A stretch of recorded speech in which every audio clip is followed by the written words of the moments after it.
మీ car EMI కట్టలేకపోతున్నారా? మీ car EMI మేము కడతాం. ఈ నెంబర్కి కాల్ చేయండి.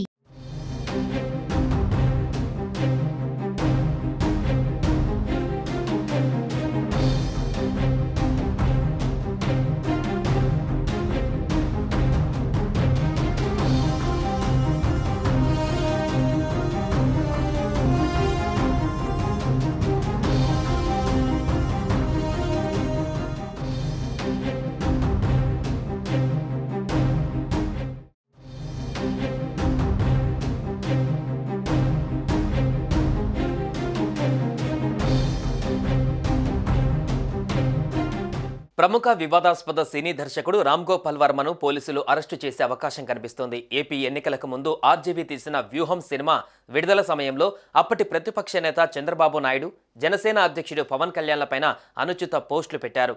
దీంతో ఆయనపైన ఇటీవలే ప్రకాశం జిల్లాలో జనసేన నేతల ఫిర్యాదు మేరకు కేసులు నమోదయ్యాయి. ఈ కేసులో విచారణకు హాజరు కావాలని ఒంగోలు పోలీసులు స్వయంగా ఇంటికెళ్లి నోటీసులు ఇచ్చినా హాజరు కాలేదు. ఇవాళ కూడా విచారణకు రావడం లేదని ఆర్జీవీ చెప్పడంతో మరోసారి ఆయన ఇంటికి చేరుకున్నారు పోలీసులు. విచారణకు హాజరు కాకపోవడంతో ఆయన్ను అరెస్టు చేస్తారని సమాచారం. ఈ నెల 19న విచారణకి హాజరు కాకుండా డైరెక్టర్ రామ్ గోపాల్ వర్మ వారం రోజులు గడువు కోరడంతో ఆయన విజ్ఞప్తి మేరకు ఇవాళ హాజరు కావాలని 20వ తేదీన పోలీసులు మరోసారి నోటీసులు ఇచ్చారు.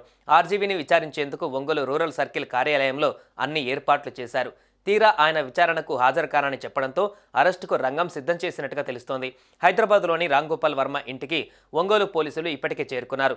CM Chandrababu Naidu, deputy CM Pawan Kalyan, మంత్రి నారా లోకేష్ ఫోటోలు మార్పింగ్ చేసి ఎక్స్లో పోస్ట్ చేసిన కేసులో వర్మ విచారణ ఎదుర్కొంటున్నారు. అయితే రామ్ గోపాల్ వర్మ వ్యవహారంపైన జిల్లా పోలీసులు సీరియస్గా ఉన్నారు.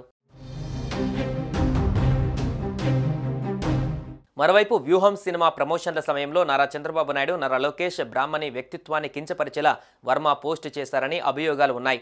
ఇదే విషయమై తెలుగుదేశం పార్టీ రైతు విభాగం ఉపాధ్యక్షుడు నూతలపాటి రామారావు ఫిర్యాదుతో తుళ్లూరు పోలీసులు సైతం కేసు నమోదు చేశారు.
సుమన్ టీవీలో మీ పర్సనల్ అండ్ బిజినెస్ ప్రమోషన్స్ కోసం కింది నెంబర్కి కాంటాక్ట్ చేయండి.